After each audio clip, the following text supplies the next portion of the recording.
Well, good morning, beloved. This is your girl Sharon once again from my front seat. And here I am giving God all praise, honor, and glory for what? For a brand new day.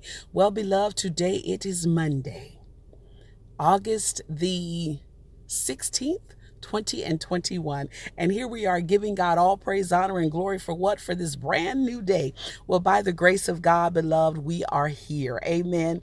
I thank the Lord. I've made it to the transit center. My bus hasn't yet pulled in.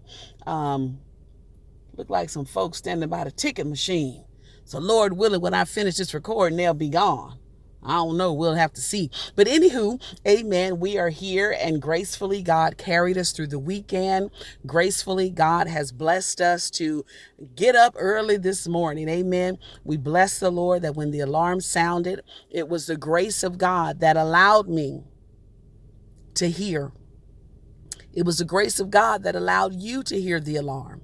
Beloved, it was the grace of God that allowed us to be able to reach over and turn it off or snooze it or whatever. It was by the grace of God, because many a folk alarm is still sounding right now. Many a folk alarm is sounding right now. And it isn't because they've crossed over in the night.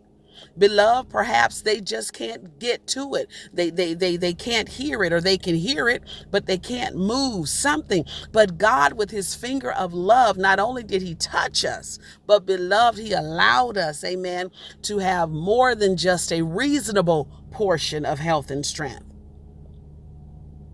A lot of our testimonies back in the day, or even today, may say, he blessed me with a reasonable portion of health and strength. Beloved, I'm just subject to believe that God has blessed us with more than a reasonable portion. I got that from Deacon Vernon Grace. I would hear him say that. Yeah. But if you think about it, amen. And so I just give God the glory for this day. My train is just now pulling in. I need to get my ticket on this morning, and we just thank the Lord. So, maybe 10 years ago, if not more, I'm at work, and see that piece of hair just kind of hanging out there? Where it go? It's always something with me and my hair, ain't it? Hey, whatever. Anywho, so I said my name. And so my customer says, what did you say your name was? And I said Sharon. And he said, do you know that Sharon is the most beautiful name in all of the world?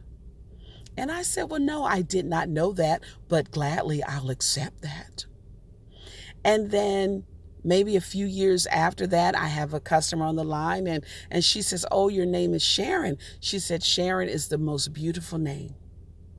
Now, the interesting thing is both of my customers, I believe, were from the Middle East.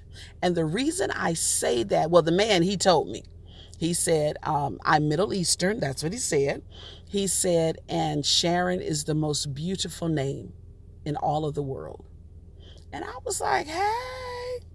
And then the lady, she didn't say she was from, but for whatever reason, I felt like she was. Anywho, so two people have said the name Sharon is the most beautiful name in all of the world. Now, this morning as I'm driving, I'm like, okay, Jesus, what we got for this morning? I don't know. But then the song came on the radio. And although we have concluded that Sharon is the most beautiful name in all of the world, to you, what is the sweetest name in all of the world? You know where I'm going with this.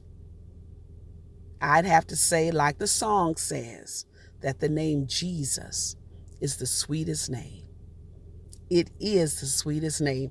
It's just something about the way in which it rolls off your tongue. Jesus. Wait, does it roll? Usually R's roll. I don't know. But Jesus. Doesn't it just sound sweet? Jesus. Can't you just taste the sweetness of it? Jesus. Yeah.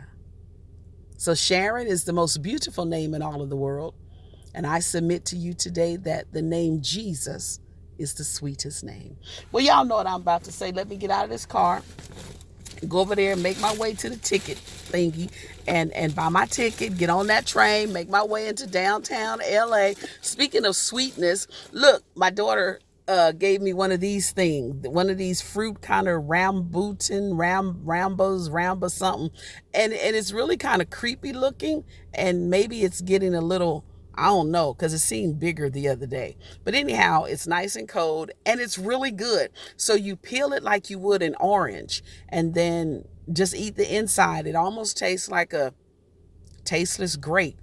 But anyhow, y'all try them. It's good. I don't know where she bought it from, but anywho, I went from one extreme to the other. Let me get out of this car, get my ticket, make my way over to that train, get into downtown LA, get off that train, get on that subway, get off that subway, walk up that hill. Go inside of that building, and I'm going to render unto Caesar those things which belong unto Caesar. And if it be the Lord's will, we will meet again on tomorrow. From where? From my front seat. This your girl Sharon, and I'm out, y'all. Deuces.